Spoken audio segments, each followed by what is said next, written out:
Hi. Just one more question.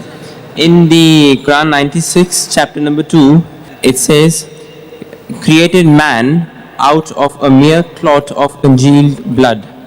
I was listening to the Hindi translation, Urdu translation of this as well a few days ago, and it did say that खून की बूंद से I don't बूंद उससे बनाया. Now we know that like this is common knowledge now that that we're actually not born from a drop of blood, it's a drop of semen. So I do see a translation of another verse. It says, then fashion we the drop, in brackets semen, a clot of congealed blood, then fashion we the clot a little lump. So that means it puts the blood in the second stage. But I don't think blood comes towards the later stages of you being a doctor can probably throw more light. Sure. Well, you have asked the right person. Yeah. Quran says in Surah Nahl chapter 16 verse 43 and Surah Anbiya chapter number 21 verse number 7, Fasalu ahli zikri in kuntum la ta'lamun. If you don't know, ask the person who knows.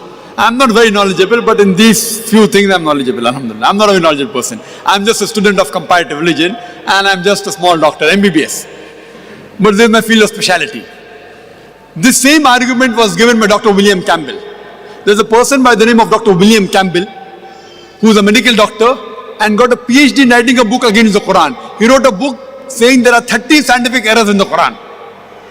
And for 8 years no Muslim replied. So the American students, they called me for a debate and I went to US in Chicago a few years back and we had a debate on the topic, the Bible and the Quran in the light of science. And one of his arguments was the same, what you posed, that the first two verses of the Quran to be revealed, of Surah Alaq, or Surah Iqra, chapter 96, verse number 1 and 2, it says, Iqra bismi rabbikal lazi khalaq, khalaqal insana min alaq. Read, recite or proclaim in the name of thy Lord who created man from a congealed clot of blood. He said that this was basically copied. The Greeks first thought that human beings are made from blood. It's an old theory which is proved wrong.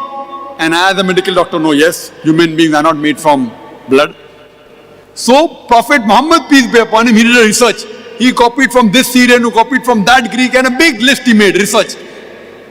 And he said, see, Muhammad sallallahu alaihi wasallam, knows billah, Prophet Muhammad, he copied from the Syrian, from this, and he gave a big lineage where he got it from, his research, his PhD did. He's a PhD doctor and a medical doctor. Then he further goes to say that all the translation you read, it says blood, blood, blood. But latest, some of the Muslims translate alaka as a leech-like substance. He knew it, which you don't know. He knew it. But in defense he's saying, we have to take the meaning what was present at the time of revelation of the Quran. We can't take a meaning which is understood today. At the time the Quran was revealed, no one understood it as leech, and he's right. Therefore, all the contemporary tafasirs you read, all say blood. None of them say alaka is leech-like substance, which we agree. Alaka has got three meanings: a congealed clot of blood, something which clings, and a leech-like substance. And Professor Keithmore was shown this verse of the Quran. He goes under a microscope. He says, I don't know, it looks like a leech. He observed the early stages of embryo in a microscope and compared it with a photograph of a leech, and he was shocked at the striking exact resemblance. So today medical science confirms that the embryo looks like a leech. But his argument is, you have to take the meaning what was prevalent that time, not today. And he gives the example that Quran says and the Bible says don't have pig. But today in America, pig also refers to a policeman. So would you say Quran says don't eat a policeman? And the people started to laugh. I couldn't say anything because he was speaking. I have to follow the rule. But my turn came to speak and I said, what Dr. William Campbell says is correct as far as the Bible is concerned.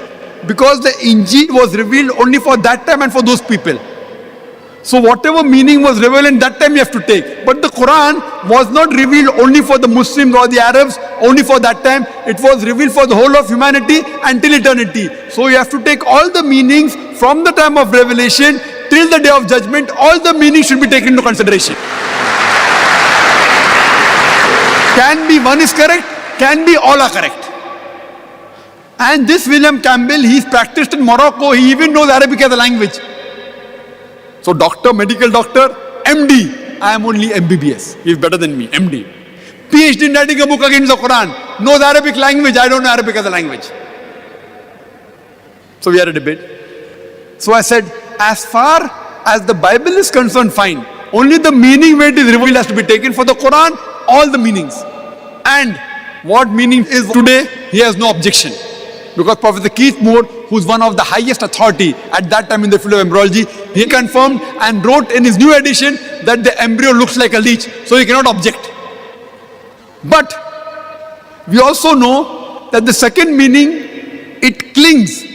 Something which clings is correct because the embryo clings to the uterine wall. The latest research also says that in the initial stages, in the embryo, the blood does not circulate. So it looks like a congealed clot. So even the congealed clot is correct, which science has testified today.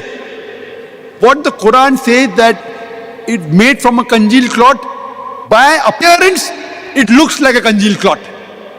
By function, it clings to the uterine wall. And by shape, it even looks like a leech. So Alhamdulillah, all three are correct. Even congealed clot is correct, even something which clings as well as leech-like substance. Hope that answers the question.